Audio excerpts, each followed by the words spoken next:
This Good conference will now be recorded. Good morning. Welcome to Ann Ortelee's weekly weather for May 1st to May 7th, 2022. As you can tell, different background. I'm in a hotel in Tucson, Arizona. So it took me a little while to get my tech up. And we're a 3-hour time delay. So last night when I got home from dinner at 10, it was actually 1 in the morning and I was really tired, so I went to bed. So a little late. Hopefully you'll accept my apology. The eclipses are here. Welcome to eclipse season. We love eclipse season. It invites us to change our lives.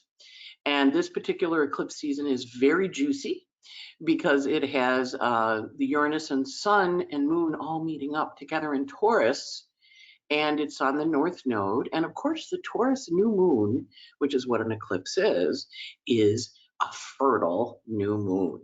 So we've got this very fertile energy out there that the universe just wants us to create with. And it also wants to blow up anything in our lives that isn't supposed to be there anymore. You're going to have an argument with it. You're going to have a fight with it.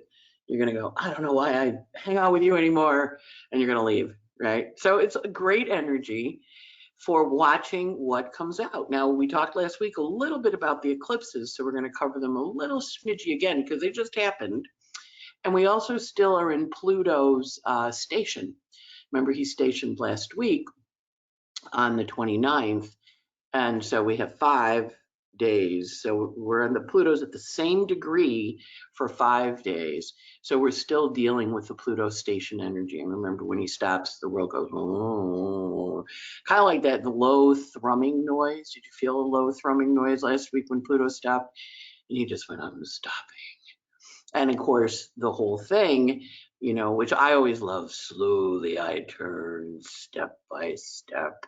So now he's going to go backwards till October, and then he's going to turn forward and go again. So he's back where he entered his shadow, January 6, 2022, which is why we're getting all these tapes from the from the January 6th Commission and the New York Times leaking poor Kevin McCarthy.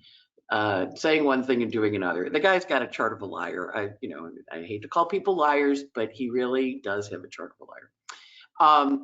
So when we look at the, I guess, well, we'll reframe that to be politically expedient. He has a chart that's politically expedient in which he tells the truth when he needs to, and when he doesn't, he shifts. So just don't bet the money on him, right? So our energy this week is still eclipses, right? Because we're still in eclipse season for another 4 weeks. The 2 weeks before, the 2 weeks between the new and full moon in this case, and then the 2 weeks after. So with eclipses, we know things come to light. You're going to find out secrets. You're going to hear things. You're going to meet stuff. You're going to meet people. You may, I have a friend who went and met her dad after not seeing him for a long time, and hadn't talked to him for a long time due to a family estrangement. There's an opportunity, and now it's like changed because the eclipses come along and change things in a moment, in a snap. If you have time, get up in the morning bright and early and go look at the sky, because Venus and Jupiter are up there right next to each other. Mars and Saturn are a little over to the right, and they're kissing. Venus this week goes into Aries, so she's going to be shifting modalities from Pisces, where she's been kind of languorous and floating along, and she's going to get very fierce. You're going to feel the energy shift and want to take action and do things as we go forward through the week. So let's go look at some of the charts and see what's going on with them. And a couple of shout outs to people who said, can you use the pointer and point things out? So we're an evolving operation here, so we'll try. We have no idea if it's going to work or not, but we will try. So anyway, the eclipses are here. The eclipses are here. I always get excited with eclipses because I have a Uranus in my chart, a strong Uranus, and I always love what comes out on eclipses. It's like, ooh, what happened? What happened? And so there are a lot of stuff going on, and it really is the time of illumination. When the if you remember back to the eclipse that happened here in the United States in 2017 and went across the country, and of course we've been a very divided country since that eclipse went across there. When it went away, if you were on the path of the eclipse, it got quiet. The birds got quiet. Flowers went to bed. And then they opened up again. Okay, this eclipse is down south, way south, down by the Antarctica. and Peru and Argentina and Chile. So we can anticipate with this eclipse areas, that'll be an area that's up and running in terms of our world, in terms of what's going on and how it takes place and what we see out there. Let me see if I can figure out how to turn on the pointer to get my previous. Of course, I should have done this before. All right. Pointer options, it says. All right, we're gonna have an adventure here, people. Gonna do a laser pointer. I got a pointer. Woohoo! Okay, we always love it when tech works. I don't have that. Virgos have anticipatory anxiety, so you get that little and then it works. Cool. So here's the eclipse. You can see the sun and moon and Uranus together over there. Now it's going to be different depending on where you are. This is the eclipse for Washington, cast for the United States. And the energy, you can see Mercury just entered his new sign of Gemini, but he's in what we call a minor trine. Mercury trines the Pluto. And I do have a full description of this eclipse, including where it lands in your chart on my website and also available for purchase. I do it every month. A new moon is a new opportunity for initiation. You get 13 new moons in your year in every house in your chart. And this one, I analyze the eclipse. So if you want an analysis of it, go check that out and buy it. It's about a 2-hour webinar where we go through the eclipse in detail. But for this purpose, because we only have a half an hour, this energy here, you can see the sun and moon. You want to find out where 10 Taurus is in your chart. Now that's also what was going on in December, because in December 24th, Saturn and Uranus squared each other, and the eclipse is lighting that up at 10 degrees. And also now Uranus is in new territory. He has not been in this part of the sky since March or May of 1939, long time. So Uranus is laying new track until he goes retrograde, which he does when we get to Virgo. So we have a time of Uranus now partnering up and creating new realities for us. So this eclipse is really potent because you can see the moon and the sun are sitting right next to Uranus. And the sun's going to come and activate him in about 4 days from April 30th. And we have that chart. And then the moon is going to activate him. She activated him already. But when we're looking at that, so we see Mercury there, and he's trine to Pluto, and they form what's called a minor grand trine, which is a trine between two planets, Mercury and Pluto. It's an out of sign trine, but it still counts, and a sextile to a third. In this case, a sextile to 3, to the Neptune, to the Venus, to the Jupiter, and Pisces over here. So we see the trine from here. I got to use the pointer now that I have it, right? We see the Mercury here, goes to trine the Pluto, and then it sextiles this Venus and Jupiter and Neptune. So that's a minor grand trine of creative. Think about that. The goddess of love and beauty is hanging out with the big guy who's so fertile in Pisces. And Neptune, like, what's your dream? Let's go make your dream happen. So it's really juicy. And those guys also are receiving the square from out of bound Ceres. Now, out of bound Ceres forms another minor grand trine, the Jupiter, Neptune, and Ceres. The Jupiter, Neptune, I gotta slow down a little. The Jupiter, Neptune, and Venus are receiving a square from out of bounds Ceres in Gemini. Now, Ceres in Gemini is part of a minor grand trine too. You can see here she trines Saturn in Aquarius, and they both sextile Aries, the goddess of discord. So one of the things this eclipse can have is a lot of discord. Because one of the ways it's easy for us to leave situations is if we get really mad. We get like, we get a little head of steam up, and then we go. So watch for that. Watch for the head of steam. And if somebody gets really mad at you, you kind of go, all right, like, what's that about? You know, and also watch for people trash talking. You know, I had dinner last night with my dear friend, Kay Taylor, who's the president of OPA. We're here in Tucson having a conference. And over dinner, she said, you know, a woman called and said, you wrote and said, you talked trash about Kay. I'm like, I love Kay. I would never talk trash about her. And this is her saying it to me. Now, remember my advice to you last week, if somebody says nasty things, think about it. because you want to understand their motivation. So I'm like, one, I don't talk about you, but two, like, really, what? You know? And then it was, I used clients' charts. When I use a client's chart, I always have permission to use it. They ask, I say, can I tell that story? And sometimes clients will say to me, please don't tell that story. I'm like, oh no, I never tell the story unless you give me permission. Okay, so I was telling clients charts. I was violating ethics. I'm like, you know, using it as an example to help you learn, and whoever you are, nasty girl, bad, spreading rumors like that. So I said to Kay, like, I have no idea what you're talking about. So you want to kind of watch the energy. You want to watch the energy and understand it and look at it and go, what was the motivation for that? What was the motivation behind that? Because if it is to cause trouble, is to be difficult, is because you're kind of complaining, then there's a problem. You have to kind of listen to what the motivation is for what the person said. So in my case, I'm sitting here going, I was just talking about this last week on my podcast, right?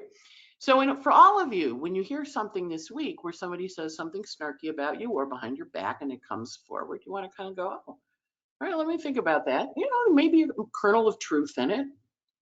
I do talk about clients' charts. But then there's also, I always have permission. And sometimes I don't say, I have permission to tell this story, but please know that when I do tell the story, I do have permission. But we have this forward motion energy with this eclipse, where we're working with new energy. We're working with new ideas. We're working with new expansion. And we want to kind of look at that Mercury in Gemini trine the Pluto, stirring the pot. It does stir the pot. It also has an energy. Remember, Pluto is the lord of the underworld. So it has an energy of taking us lower, taking us into the underworld, wanting us to look at the deeper story, wanting us to go in and dig a little and explore it, right? So that's the other part of the energy that we're working with here. So that's the eclipse, right? Then next up, see if my mouse stays with me. It should, right? Tell I'm not. This is my laptop, and it's my old laptop died. The screen died. Mercury retrograde. So I had to buy a new one. And you know, you can buy computers on it, but then you may not know where the buttons are, like I am here. So we have Venus entering Aries. You can see her here. There she is. She's shifting into Aries. Now, what that means when she enters Aries, she's going to be in Aries until May 29th, and then she's going to go into Taurus. And when she's in Aries, she takes all of the Libra planets in your chart and all of the Taurus planets, and she goes over and she goes, up and let's go. Come on, it's time to exercise. It's time to go out. It's time to do stuff. We got to do stuff because Venus is in a cardinal, go get them, light a match, get it going sign. In the sky, she is going to take these Taurus planets, the sun, the Pallas Athena, the sun and Uranus, and the node of fate. They now all are reporting into, because she rules Taurus, they're now reporting into Venus and Aries. So she's giving them orders, and they're all kind of sitting up straight and going, okay, I got it, I'm on it, I'm in it, I'm on it, I'm doing it, I'm on it, Venus. Also, Mars is in Pisces, which is the sign of her exaltation, and which means she loves to, Mars doesn't really like being in Pisces, but Venus doesn't really like being in Aries, but they can switch signs. They can switch roles. It's a thing called mutual reception. So Venus can be in Pisces and Mars can be in Aries. So if you find yourself feeling like I need to get up, I need to exercise, I need to jump out of bed, I need to go do stuff, that shift will take place at 12:11 p.m. And it will, today, Eastern time, you will feel the energy kind of go, whoa, let's accelerate, because we have to go quickly.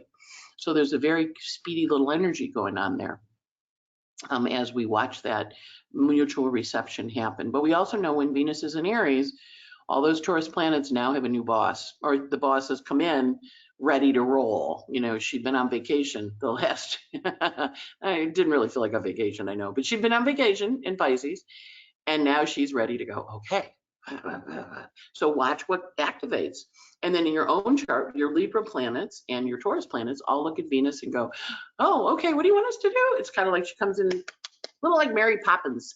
Let's get this all done. Let's clean up. Let's go. And suddenly things are moving, right? So that's the energy of her. She's in Aries until the 29th of the month. So speed, you're going to feel it's, I know it's hard to believe it can speed up more, but it can. Then the next one, okay, I'm going to come over here. I'm going to change my little thing. I'm getting this, we're getting this. The next aspect this week that's really juicy is the Jupiter sextiling Pluto. Now, remember, Jupiter and Pluto met up. Here's Pluto, right? And there's Jupiter over here, the 28, and you can see the sextile. Now, they met up and got married last in December of 2020. Remember, they met 3 times back in 2020, right after the election results were called in the United States. But they also got together and they said, let's have a new 13-year cycle start. And remember, I told that whole story on Astrology Hub about, and on my podcast here about Jupiter and Saturn and Pluto all at a party. Saturn gone out to warm up the car. Jupiter said goodbye to Pluto. They had a little hug. She said, I'll see you in 13 years. He's like, okay. And he's left to clean up the mess, right? Well, now Jupiter's checking in with Pluto. And she's saying, hey, Pluto is thinking about you. Remember last December, what was going on then? Remember that? And of course, in our culture, we got the January 6th thing, the election stuff, fine. But in your own life, what was going on? Because Jupiter sextiles Pluto and she wants to work together with him and help them release the story and help you understand it. Sextiles are working aspects. And she also says, so what did you begin back in December of 2020? What was it? What was your journey? What was your start? What happened? And so now you're going to be working with that energy in an opening sextile. And then she's going to go forward and eventually she's going to square him. And then 13 years from now, they're going to meet. But watch for 13 years from December of 2020, they're going to meet. Watch for remnants or stories from that December, November timeframe of 2020 coming forward and saying, hey, and if you made big decisions between now and then, you're going to have an opportunity to review them and an opportunity to look at them and see them in a different light, which is helpful. So take that time when that happens. And because remember, with Mercury and its retrograde shadow, you're going to hear from your ghosts. Right? Your ghosts are going to call. So people you may not have talked to in a while, you haven't seen in a while, great opportunity to check up with them. So I'm here in Tucson. We're having a first OPA conference the first in-person conference really since COVID. So it's been great. Been catching up with all my friends, been seeing a bunch of new people, been meeting, running into some former students who are now astrologers, and going, oh, they're all cooked and grown up and oh, I'm so excited. You want to pinch their cheeks, but you can't. Inappropriate to pinch cheeks, but you can be very proud. So the energy is, the energy is really nice. It's a nice, juicy, kind of comfortable energy. And sextiles are fun. And in the midst of the chaos and change of the eclipse season, and it will be chaotic and there will be changes, this energy is a little oasis where you sit back and you have a cup of tea and you go, ah. Then here, the Sun-Uranus meets up. Now this is, remember, we know the eclipse is happening, right? And it's near the sun, but it doesn't actually meet the sun until May 5th. Now, when Sun and Uranus meet up, and you can see them down here, Sun and Uranus. I have to remember, turning on the pointer, I have to remember to use it, right? Sun, Uranus is here. And again, we still have all these planets in this little clump over here, right? So the Sun, Uranus down here are in the house of what's of value to you. And remember, the eclipse was in the 8th, well, for the United States, in the 8th house of the Washington, the money from the government, the money other people give you. So it's an interesting aspect because, the sun meets Uranus once a year. Uranus has been in Taurus since March of 2019, and he represents change. Now, Taurus does not like to change. And all of our Taurus friends, and all of our fixed friends, actually, our Leos, our Scorpios, and our Aquarians are changing. They're changing, they're doing things. And also the sun is on the middle point between spring and summer. We're at the halfway mark. Beltane was May 1st, which marks the what we call the cross quarter days. That was May 1st. And it says, hey, we're halfway between spring and summer. Let's go. In the old days, let's go in the field and get naked and have sex. Like we know those Tauruses like to do, right? And so with the Sun Uranus coming, watch for unusual encounters, watch for an offer, doesn't mean you have to have sex, but watch for an unusual offer that sounds really delicious. Because the Sun and Uranus are meeting, they're on a world point. It's a point of fame. It's a point of being known in the world. It's a point of expansion. So it's a very positive energy, right? And so we look at this and we go, okay, what is that energy about? And how do we work with it? And so it's sudden, unexpected change, but it also says initiating a new year. And because the Sun comes and whacks Uranus, there's an activation of the eclipse energy, right? Because they're all kind of sitting there in this little bubble, waiting to kind of go, and they go. Now, this can be a false start too. When they jump off the box, they're on the little blocks by the swimming pool, and somebody dives in early, and then they have to climb back out and get on the block. It can be a false start because Mars is on the ascendant. But if it is a false start, just kind of pick yourself up and go, okay, let me shift. You can see Jupiter's at the last degrees of Pisces. He's going to shift soon into Aries. Next week he is. And so we're going to really feel the energy shift into high motion, high speed. So this Sun Uranus can be something that very much catalyzes you. Uranus is a catalyst planet. He catalyzes you and says, okay, let's go. And so watching that energy kind of shift and change, it's helpful because you're going to go, okay, let me understand it in a new way, right? So those are, I think that's my slides for the week. Yep. Okay, so let's talk the dates. And I apologize for last week. Stacy wrote and said, you didn't do the moons. I'm like, did I not do the moons? I didn't do the moons. So I apologize for that. It's very, with all these different technology, I get very excited with technology. I love technology. And then I have this like hate relationship with it in a nice way. I don't really hate you, but where I go, oh, and so I'm having a big Uranus transit too. It's right on my ascendant. So when we see that, I'm kind of like, okay, wake up, new beginnings, new stuff. And this is on the world point. So really important news happening on May 5th. Sudden, unexpected, not without, like if you think about it, you go, yeah, I'm not surprised about that. But it also is new beginnings, new energy. And if you find, you just go, I walk into my office and I go, I can't do this one more day. I gotta leave. This is the day.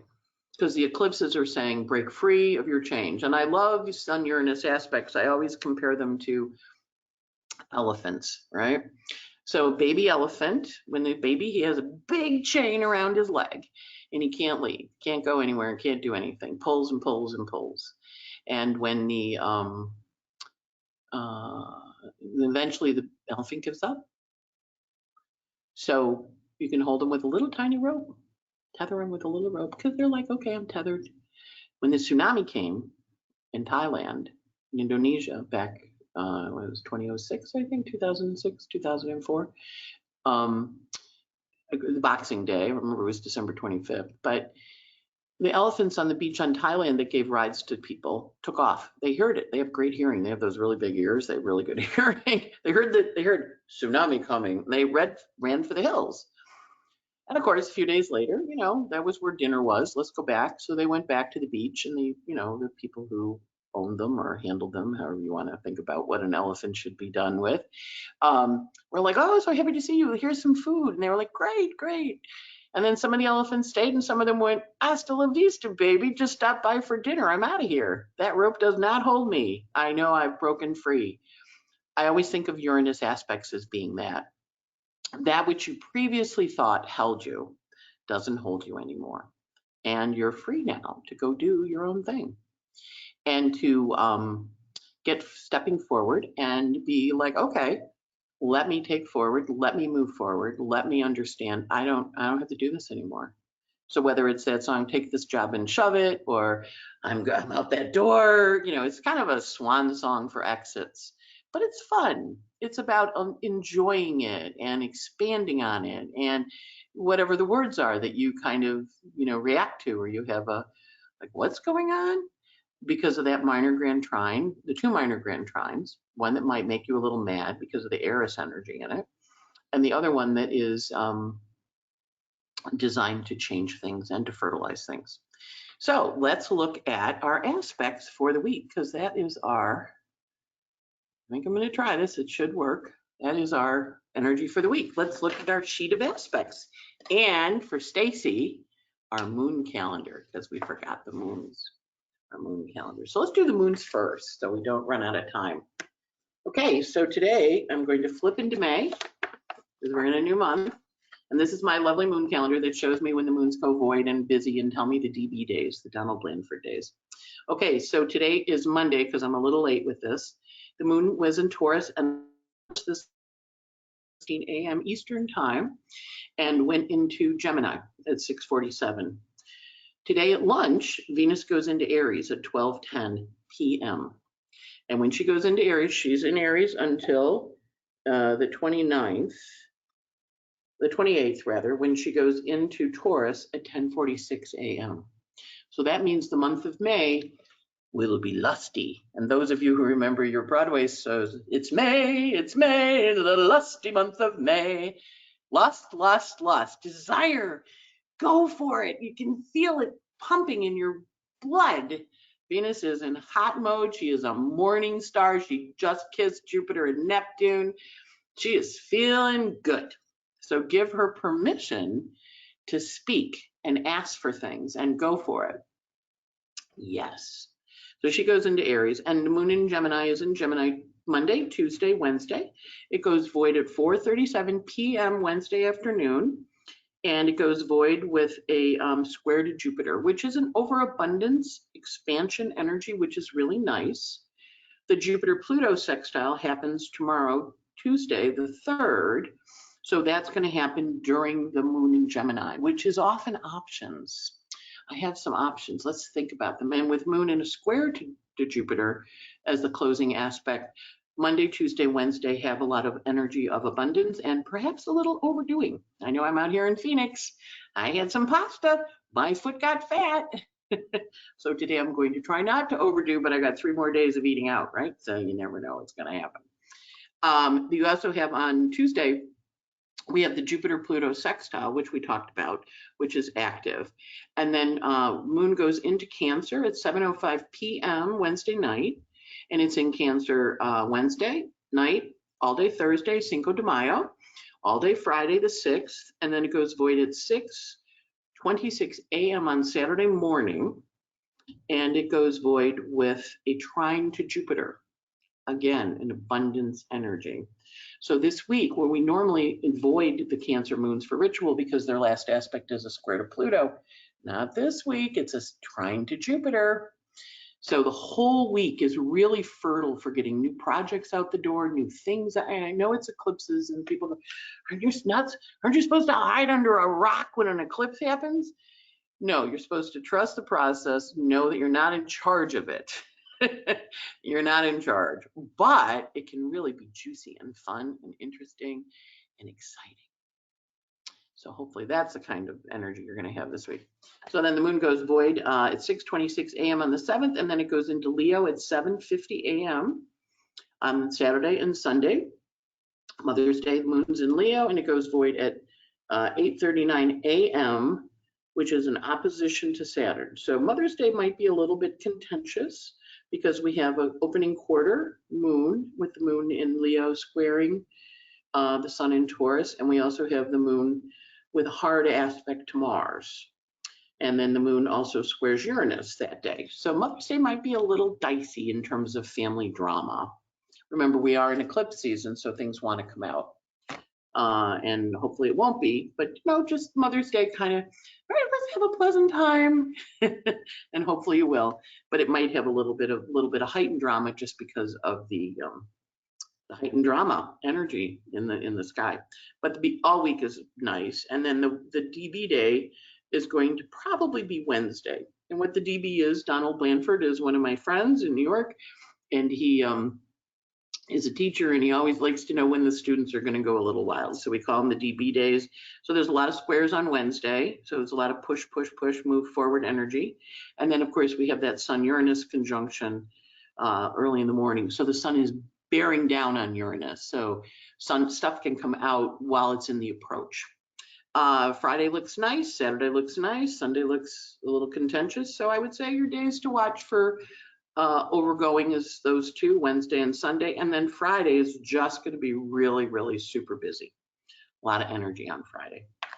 When we're looking at our planets, and what we do with this is, you know, the planets at a degree, it's in your chart, it matches a degree of a planet in your chart, it's going to activate it. Some kind of aspect's going to happen, you know, trine, a sextile, an opposition, something. So when I give you the numbers and you map it on your chart, you go, oh, between this and this, that's going to happen, right? So the sun this week runs from 20 Taurus, he runs from 12 Taurus to 19 Taurus. And he does have the conjunction to Uranus on May 5th. He also has a sextile to Mars on the 7th, which is, now remember, Mars can be in mutual reception with Venus, and the sun sextile Mars is the two of them going, okay, let's go do this, right? Mercury is moving. He doesn't have a lot to do this week. He's in Gemini. He is telling tales. He's busy gossiping and sharing information and going, well, you know what happened, and and you want to kind of go, oh, Mercury, welcome, welcome. And for Mercury, we'll give you an update on the kittens. I dropped them off on Tuesday before I came here to Tucson last Wednesday, and before I caught my flight. And they all got put into, I came in and, you get there, it's like an hour drive from my house to the shelter. So I bring them in, I leave them on the table, and then I run into the bathroom and I come out and they're gone. Like, where did the kittens go? My cousin's like, they're in the cages in the back. I'm like, ooh, ooh. So I go in the back and they're all there happy. Little Ted sits there and he sticks his paw out. He goes, oh, oh, oh. I'm like, oh my God, Ted's crying for me. Now, I'm partial to Ted, I must say. He was the firstborn. He was born on my foot. He has cerebral dysplasia, so he does this little jerky thing. He can hardly walk. He tips over all the time. But he's really a cute little kitten and he cuddles. You have to pick him up. He can't jump. He can climb. But he's unstable, right? So, and I'm kind of like, oh, Remo doesn't like any of them, right? But I'm really partial to Ted. But I'm like, all right, I'm just going to say a real good, strong prayer, like figure out what's going on with Ted. I'm not going to worry about it. I can't keep him anyway because I'm in Tucson, right? But I know where he is and I can go get him because he has to be altered too. So I get a note from my cousin who says a woman and her daughter came in and they were looking for a cerebral dysplasia cat because they'd had one before and they'd moved to Florida and they couldn't bring their cat with them when they first moved. So the cat stayed with the older sister in Pennsylvania. And so Ted got adopted by a mother and a little girl. And I cried. I cried when he did his little paw thing, but I really cried then because I'm like, oh, he's got a little girl to love him. I'm so happy. And so all the kittens were born with Taurus rising. And I was thinking about this. I'm going to cry again. All the kittens were born with Taurus rising. And of course, the eclipse is on Taurus, right on the degree of their ascendant. They started coming in at 10 Taurus. So Ted was first out the door, being adopted too. And the rest of them are all going to get adopted and have great homes. And makes me cry. But I'm also like, oh. And then when they came in on Jupiter on my moon. When they left, Mars was on my moon. So a good journey to my 5 little baby kittens. So that's my emotional eclipse story. And a good one. They're going to live happily ever after and have wonderful lives. So, but Ted got adopted. So that was my other verklempt story, this eclipse. Venus is going, and yes, it's really sad and it makes me cry, but it's okay. You love things and sometimes the relationship changes and they leave. So I didn't expect it to be kittens, but till some cute guy shows up, well, we're out. Now I'm going to work on manifesting the cute guy. Okay, so Venus is in last degrees of Pisces, as I mentioned. She goes into Aries. She gets up to 6 Aries by the end of the week. She enters Aries on May 2nd. And she has a lovely, you know, as she shifts energy, you're really going to feel it. She has a nice sextile to Pluto yesterday, which is very creative and collaborative. So there's a forward motion energy with her. Mars this week's running from 12 to Pisces, excuse me, to wipe my eyes. 12 Pisces, can't see, 17 Pisces. And he has a semi-square to Pluto. That's a little contentious. It's on the 2nd. So Mars semi-square Pluto is just a little argument. And of course, Venus has shifted, so he's going to be a little snappy. And normally those two get along really well, but they're having a little power struggle. So watch for power struggles on May 2nd with Mars doing that. And then he has the sextile to Uranus, where on May 4th, where he knows how he's going to handle the power struggle.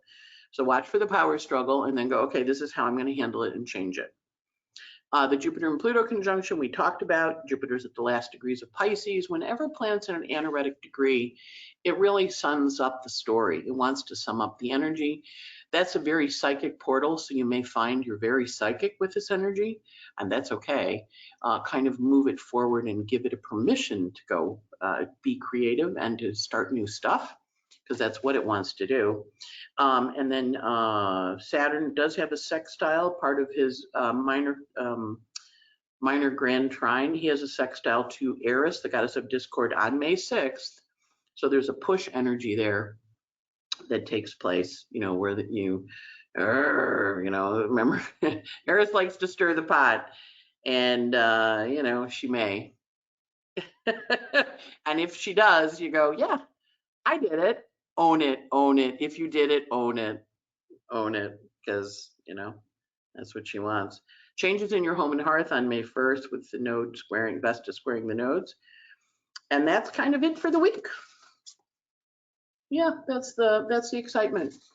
So hopefully you survive. Remember, we have 2 more weeks of new to full eclipse energy coming out. Whatever we find out, we have to take action on. Might be a little emotional on going towards that full moon.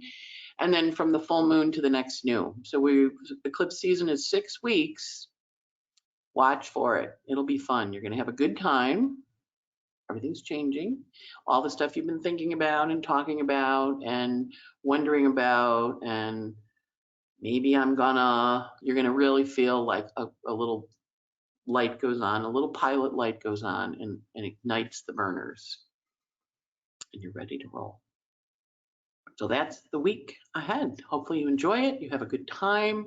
Remember, we're on Earth. You're on Earth to live your chart to the best of your ability, in the best way you know how, because you are a living stardust. And as living stardust, you are that moment you were born, embodied, evolving through time. You're carrying that moment with you every day and bringing your light to the world. So Ann Ortelee, signing off from the hotel room in Arizona. And yes, that is a fireplace in the corner there. And I had it turned on. Have a great day.